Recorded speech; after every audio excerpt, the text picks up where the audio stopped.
하나님의 말씀은 요한복음 10장입니다. 요한복음 10장 함께 교독하시고 마지막 절은 합독하시겠습니다. 제가 먼저 읽겠습니다. 내가 진실로 진실로 너희에게 이르노니 문을 통하여 양의 우리에 들어가지 아니하고 다른 데로 넘어가는 자는 절도며 강도요 문으로 들어가는 이는 양의 목자. 문지기는 그를 위하여 문을 열고 양은 그의 음성을 듣나니 그가 자기 양의 이름을 각각 불러 인도하여 내느니라. 자기 양을 다 내어놓은 후에 가서 양들이 그의 음성을 아는 고로 따라오되 타인의 음성은 알지 못하는 고로 타인을 따르지 아니하고 도리어 도망하느니라. 예수께서 이 비유로 그에게 말씀하셨으나 그들은 그가 하신 말씀이 무엇인지 알지 못하니라. 그러므로 예수께서 다시 이르시되 내가 진실로 진실로 너희에게 이르노니 나는 양의 문이라. 나보다 먼저 온 자는 다 절도요 강도니 양들이 들지 아니하였느니라. 내가 문이니 누구든지 나로 말미암아 들어가면 구원을 받고 또는 들어가며 나오며 꼴을 얻으리라. 도둑이 오는 것은 도둑질하고 죽이고 멸망시키려는 것뿐이요 내가 온 것은 양으로 생명을 얻게 하고 더 풍성히 얻게 하려는 것이라. 나는 선한 목자라. 선한 목자는 양들을 위하여 목숨을 버리거니와 삭구는 목자가 아니요 양도 제 양이 아니라. 이리가 오는 것을 보면 양을 버리고 달아나나니 이리가 양을 물어가고 또 해치느니라. 달아나는 것은 그가 삭군인 까닭에 양을 돌보지 아니함이나 나는 선한 목자라. 나는 내 양을 알고 양도 나를 아는 것이 아버지께서 나를 아시고 내가 아버지라 아는 것 같으니 나는 양을 위하여 목숨을 버리노라. 들어가 아니한 다른 양들이 내게 있어 내가 인도하여야 할 터이니 그들도 내 음성을 듣고 한 무리가 되어 한 목자에게 있으리라. 내가 내 목숨을 버리는 것은 그것을 내가 다시 얻기 위함이니 이로 말미암아 아버지께서 나를 사랑하시느니라. 이를 내게서 빼앗는 자가 있는 것이 아니라 내가 스스로 버리노라. 나는 버릴 곳에도 있고 다시 얻을 곳에도 있으니 이 계명은 내 아버지에게서 받았노라 하시니라. 이 말씀으로 말미암아 유대인 중에 다시 분쟁이 일어나니 그 중에 많은 사람이 말하되 그가 귀신 들려 미쳤거늘 어찌하여 그 말을 듣느냐. 어떤 사람은 말하되 이 말은 귀신 들린 자의 말이 아니라 귀신이 맹인의 눈을 뜨게 할 수 있느냐 하더라. 예루살렘의 수전절이 이르니 때는 겨울이라. 예수께서 성전 안 솔로몬 행각에서 거니시니 유대인들이 애워싸고 이르되 당신이 언제까지나 우리 마음을 의욕하게 하려 하나이까. 그리스도면 밝히 말씀하소서 하니 예수께서 대답하시되 내가 너희에게 말하였으되 믿지 아니하는도다. 내가 내 아버지의 이름으로 행하는 일들이 나를 증거하는 것이거늘 너희가 내 양이 아니므로 믿지 아니하는도다. 내 양은 내 음성을 들으며 나는 그들을 알며 그들은 나를 따르느니라. 영원히 멸망하지 아니할 것이요 또 그들을 내 손에서 빼앗을 자가 없느니라. 그들을 주신 내 아버지는 만물보다 크심에 아무도 아버지 손에서 빼앗을 수 없느니라. 나와 아버지는 하나이니라 하신대 유대인들이 다시 돌을 들어 치려 하거늘 예수께서 대답하시되 내가 아버지로 말미암아 여러 가지 선한 일로 너희에게 보였거늘 그 중에 어떤 일로 나를 돌로 치려 하느냐. 유대인들이 대답하되 선한 일로 말미암아 우리가 너를 돌로 치려는 것이 아니라 신성 모독으로 인함이니라. 내가 사람이 되어 자칭 하나님이라 함이로라. 예수께서 이르시되 너희 율법에 기록된 바 내가 너희를 신이라 하였노라 하지 아니하였느냐. 성경은 폐하지 못하나니 하나님의 말씀을 받은 사람들을 신이라 하셨거든.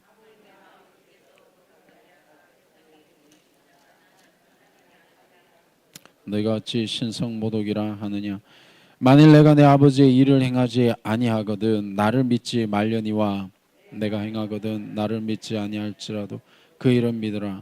그러면 너희가 아버지께서 내 안에 계시고 내가 아버지 안에 있음을 깨달아 알리라 하시니 그들이 다시 예수를 잡고자 하였으나 그 손에서 벗어나 나가시니라. 다시 요단강 건 요한이 처음으로 침례 베풀던 곳에 가서 거기 많은 사람이 왔다가 말하되 요한은 아무 표적도 행하지 아니하였으나 요한이 이 사람을 가리켜 말한 것은 다 참이라 하더라. 그리하여 거기서 많은 사람이 예수를 믿으니라. 아멘. 아멘. 네, 오늘 선한 목자, 영원한 생명의 보증인이라는 제목으로 요한복음 10장 말씀 함께 나누도록 하겠습니다. 오늘 요한복음 10장 말씀을 통해서 저희가 생각해 봐야 될 지점은 우리의 안전이 어디에 있느냐라는 겁니다. 우리의 안전은 우리가 붙드는 힘에 있지 않고 우리의 이름을 부르시며 목숨을 버려 지키시는 선한 목자의 그 전능한 손에 있음을 기억하시기를 부탁드립니다. 1절에서 10절 말씀을 보시면 이 음성을 듣고 따르는 이 인격적 관계에 대해서 말씀해 주고 계십니다. 우리의 삶 속에는 수많은 타인의 음성들이 들리기도 합니다.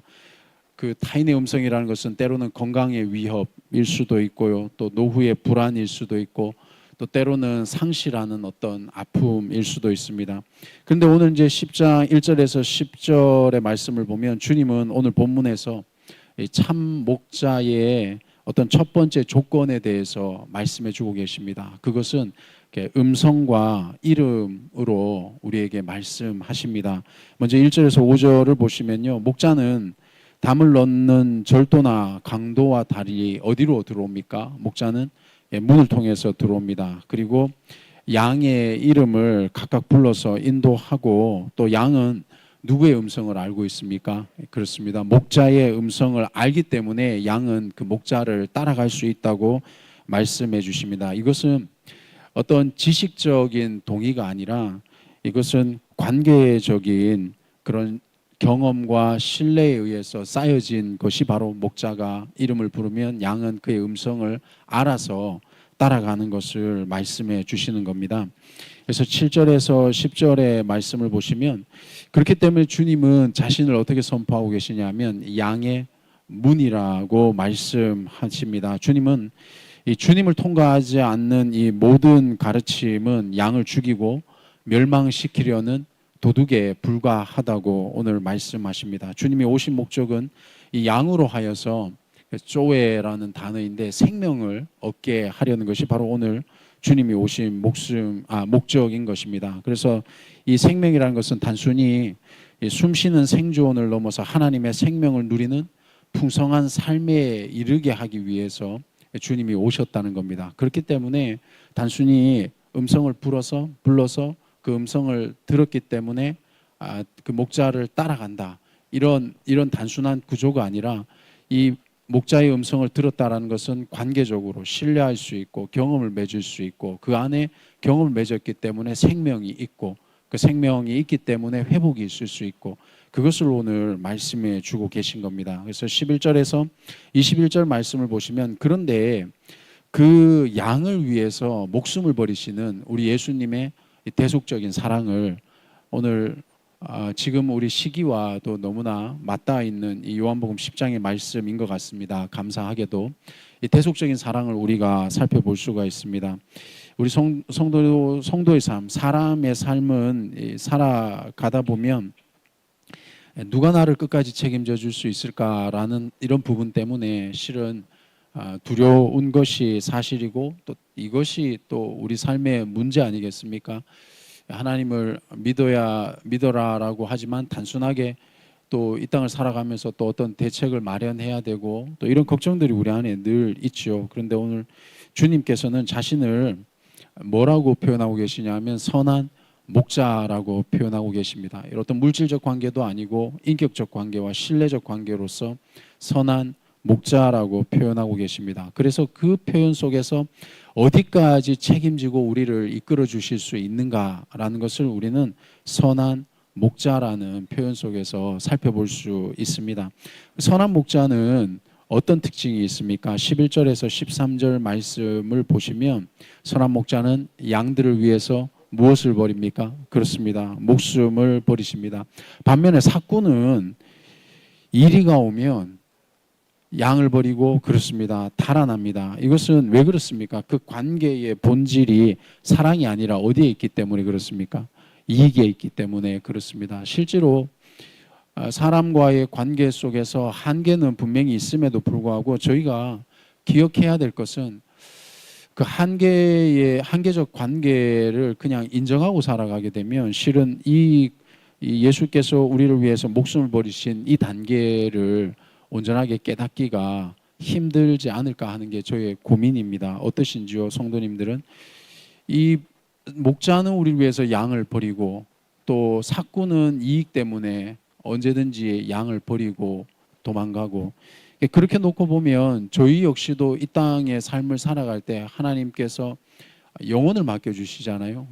우리 목장 모임, 목장에도 목자가 계시고, 그런데 이 목자는 그 목원들을 대할 때에 내가 사꾼이 될지 아니면 선한 목자가 될지, 그것은 실은 선택할 수 있거든요. 그리고 저희가 평생 신앙생활 하지만 어떤 분은 목자가 되기를 싫어하거든요. 그래서 어떻게 합니까? 그냥 이렇게 문만 밟고 계속 왔다 갔다 하는 분들이 있죠. 다음 단계로 안 넘어가는 겁니다. 실은 이것은 예수님만이 우리에게 목자가 된다라고 보시면은 우리가 성경을 보고 적용할 수 있는 폭이 너무나 좁아지게 되지 않을까 싶습니다. 그래서 14절에서 15절을 보시면 또 주님은 나는 내 양을 알고 양도 누구를 안다고 하십니까? 나를 안다고 하십니다. 이 알은 이 성부와 성자가 서로를 아시는 그런 완전한 연합의 관계 속에서 나오는 뜻이겠죠. 그래서 특히 주님은 목숨을 빼앗기는 것이 아니라 뭐라고 표현했습니까? 스스로 내가 버린다. 스스로 버리는 권세도 있다라고. 누구를 위해서요? 우리를 위해서 그 권세를 버리시고 죽으신 것을, 그리고 다시 살아난 것을 고백해 말씀해 주고 계십니다. 그런데 실제로 그렇게 버리고 다시 살아나셨기 때문에 이것이 우리에게 무엇의 근거가 됩니까? 구원의 근거가 되는 것입니다. 그래서 19절에서 21절까지 말씀을 보시면, 그런데 이 선포 안에서 유대인들은 분열하는 현상을 보여주고 있습니다. 누군가는 미쳤다 하고 누군가는 소경의 눈을 뜨게 한 능력을 보여줬다 하고 이렇게 분열되는 모습이 보여지고, 근데 이 장면이 우리에게 어떤 좀 생각과 고민을 하게 하는 장면입니다. 언제나 진리는 선포되어지고, 그런데 그 진리를 듣고 있는 분들은 갈라지죠. 누구는 말씀이 좋다 하고, 누구는 말씀이 별로다 하고, 누구는 말씀이 깊다 하고, 누구는 말씀이 얕다 하고, 누구는 말씀이 쉬워서 좋다 하고, 누구는 말씀이 쉬워서 싱겁다 그러고, 누구는 말씀이 깊어서 좋다 그러고, 누구는 말씀이 어려워서 싫다 그러고, 갈라지게 돼 있는 겁니다. 그런데 여기에서 저희가 갈라진 게 중요한 것이 아니라 진리는 언제나 결단을 요구한다는 겁니다. 그 말씀을 받는 분이 어떤 밭이냐가 중요하겠죠. 우리가 그 말을 하는 목적이 뭐고 이유가 뭐냐가 중요한 것 같습니다. 하나님의 이 나라를 세우기 위함인지 아니면 하나님의 나라를 갈라치기 위함인지, 이 유대인들이 갈라진 이유가 뭘까요? 이걸 생각해 보는 게 중요하겠죠. 22절에서 42절의 말씀을 보시면, 이제는 그러한 예수께서 그 누구도 빼앗을 수 없는 바로 그러한 전능한 보호와 이 신성을 우리에게 베풀고 계시죠. 그런데 이 표현이 22절에 보시면 그렇게 중요한 표현은 아닙니다만 문학적으로 의미가 있습니다. 예루살렘에 수전절이 이르니 때는 어떻다고요? 때는 겨울이라는 겁니다. 갑자기 추운 얘기를 왜 할까요? 그죠? 그렇다고 성경에 뭐 때는 더웠느니라 이러지는 잘 않잖아요. 그러니 이것은 이때의 영적인 온도 혹은 이때의 어떤 추운 예루살렘의 성전에서 그 어떤 뭐랄까요, 그런 분위기라고 할까요? 이런 것들을 한번 살펴볼 수가 있는 문학적 표현으로도 한번 보시면은 이 요한복음 10장이 조금 더 이렇게 와닿을 수, 조금 더 이렇게 생동감 있게 와닿을 수 있을 것 같아요. 그런 상황 속에서 예수께서 지금 말씀하고 계신 겁니다. 우리가 누릴 궁극적인 안정과 또 예수의 그런 정체성에 대해서 지금 말씀해 주시는 겁니다. 그래서 22절에서 23절 보시면 유대인들이 당신이 그리스도냐라고 다그칠 때 주님은 그들에게 내가 영생을 주시며 내 손과 아버지의 손에 결코 빼앗을 수 없다라는 것을 보증해 주고 계시죠. 그러면서 또 뒷부분에는 가시지만 나와 아버지는 하나라는 이 선포에 유대인들은 신성 모독이라고 하면서 또 다시 돌을 드는 게 바로 22절에서 33절까지의 말씀입니다. 34절에서 39절을 보시면요, 이 말씀이 실은 한 번에 이해되기가 쉽지 않으실 수 있습니다. 그래서 지금 조금 설명을 도와드리고자 합니다. 그런데 율법에 기록된 바 내가 너희를 뭐라고 불렀다고요? 신이라 하였노라라고 했는데요. 이것은 시편 82편 6절에 있는 말씀을 예수께서 이렇게 인용하신 겁니다. 그러니까 이 시편 82편 6절의 말씀이 지금 상황과 맞다는 거죠. 그래서 네가 이거 어떤 이냐라고 유대인들이 반문할 때 이 82편 6절에는 이렇게 표현이 되어 있어요. 실제로는 신들이며 다 지존자의 아들들이라라고 시편에는 표현이 되어 있거든요. 그런데 예수님은 지금 신이라고 했지 않느냐라고 이렇게 말씀을 하시는데, 이것은 시편 82편에서는요. 그것은 하나님의 불의한 재판장들을 향해서 비록 그들이 불의하지만 신들이며 지존자의 아들이라는 영광스러운 지위를 받았을지라도 정의를 실현하는데 실패했기 때문에 보통 사람들처럼 비참하게 죽을 수 있고 몰락할 수 있는 그런 사형 선고를 하는 장면이 바로 시편 82편 6절의 말씀이거든요. 그런데 주님은 그 말씀의 논리를 가지고 와서 유대인들에게 이렇게 반문하는 겁니다. 하나님의 말씀을 받은 사람들을 성경은 신이라고 했는데 하물며 하나님께서 거룩하게 하여 세상에 보내신 자가 하나님의 아들이라고 하는 것이 어째서 참남하냐라고 반문하는 거죠. 다시 말씀드리면은 불의하여서 사형 선고를 받은 대리자들도 하나님은 신들이라고 표현을 써줬거든요. 시편 82편의 말씀은 실은 하나님께서 권세를 준 이들은 하나님의 권세를 대리 통치하기 때문에 신이라고 거기서는 표현을 하고 있는 겁니다. 그런데 그 불의한 그런 신의 권위를 받은 자들이 하나님의 대리 통치를 온전하게 하지 못하기 때문에 그들을 똑같이 멸망당하는 것에 대해서 얘기하는 게 시편 82편의 주제인 겁니다. 그런데 하물며 예수님은 어땠습니까? 내가 행하는 모습을 보고 내가 누구인지 알라고 했잖아요. 그 불의한 자들도 신이라고 표현하고 아들이라고 표현했는데 당연히 나는 35절에 성경은 폐하지 못하나니 하나님의 말씀을 받은 사람들을 신이라 하셨거늘 하물며 아버지께서 거룩하게 하사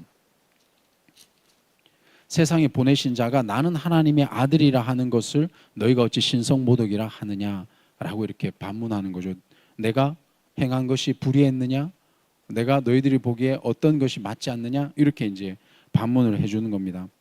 그래서 참된 정의와 생명을 행하는 하나님의 본체인 자신을 정죄하는 것이 얼마나 모순인지를 오히려 예수님이 말씀으로 반박하는 장면이 여기에 있는 겁니다.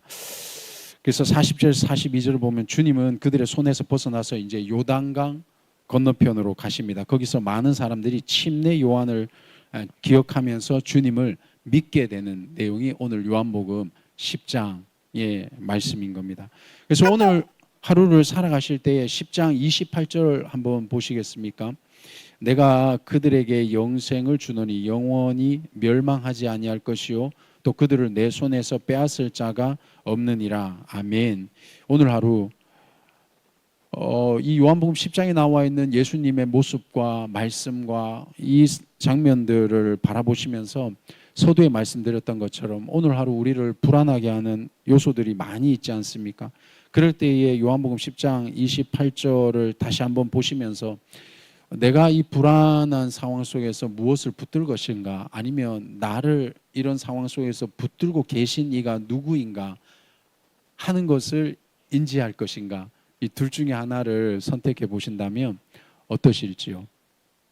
그러니까 나를 붙들고 계신 이가 누구이신지를 묵상하는 것이 오히려 더 이 바른 길로 갈 수 있을지 않을까 하는 생각을 해봅니다. 최근에 이제 저는 이 말씀과 빗대어서 유사한 묵상을 한 적이 있었습니다. 저 서구에서 같이 사역하는 김용자 전도사님하고 같이 이제 신방을 다녀오면서 그런 말씀을 나눴는데요. 누구나 다양한 사람들은 이 삶 속에서 막 경험들을 하고 뭐랄까요, 인생의 우여곡절들이 있지 않습니까? 근데 저는 보니까 뭐 최근이라기보다도 하여튼 그러한 유사한 경험들이 있었는데 그 본인 사람이 당신이 살아가는 어떤 삶의 패턴이라는 것이 있잖아요. 그런데 이게 흔들릴 때가 또 있지 않습니까? 근데 저는 이제 그 언제 이렇게 흔들렸는가 이렇게 보니까 환경들에 의해서 뭐 이게 맞나 이게 맞나 이렇게 하다 보니까 그러다 보니까 오히려 길을 잃는 경험들이 좀 생기더라고요. 그래서 묵상하면서 오늘 요한복음 10장 말씀이 나오다 보니까 그런 일들을 떠올리면서 그냥 이렇게 우리 뭐 옛날에 영화 제목도 있지만 실제로는 그것은 이제 문학적 표현인데 근데 그게 불교 용어다 보니까 쓰지를 못하겠네요. 오해가 생길까봐. 하여튼 묵묵하게 그냥 가는 게 맞다 싶습니다. 때로는 그게 남들이 볼 때야 뭐 어떤 뭐 이런 것들이 있을지 모르겠는데요. 근데 또 남들 신경 쓰면은 또 오히려 바른 길을 못 갈 때도 있는 것 같아요. 어차피 이래나 저래나 하여튼 쭉 그 길을 부르신 그 길을 걸어가는 게 오늘 선교사님들을 위해서도 기도했지 않습니까? 그분들이 그 척박한 환경에서 그 길을 걸어갈 수 있는 거는 그냥 가니까 간 게 아닐까 하는 고민을 좀 해봤습니다. 그래서 오늘 이 말씀을 붙들으면서 내가 어떤 걸 붙들 거냐 아니면 나를 붙들고 계신 이를 묵상할 거냐라고 했을 때 나를 붙들고 계신 이를 묵상할 때 조금 더 바른 길, 옳은 길 혹은 목자의 음성을 듣는 길을 가지 않을까.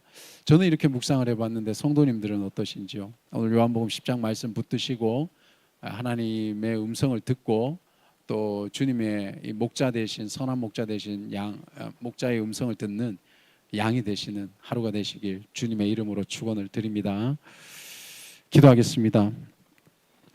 살아계신 하나님, 분별의 은혜를 주시옵소서. 또 신뢰의 확신을 주시옵소서. 또 완전한 평강을 누릴 수 있도록 인도하여 주시옵소서. 내가 그들에게 영생을 주노니 영원히 멸망하지 아니할 것이요 또 그들을 내 손에서 빼앗을 자가 없다고 하신 주님을 붙들고 오늘을 살아가기를 원합니다. 주님 인도하여 주시기를 믿으며 예수님의 이름으로 간절히 기도드립니다. 아멘. 오늘 선한 목자 되신 우리 주님과 함께 승리하시길 기도드립니다.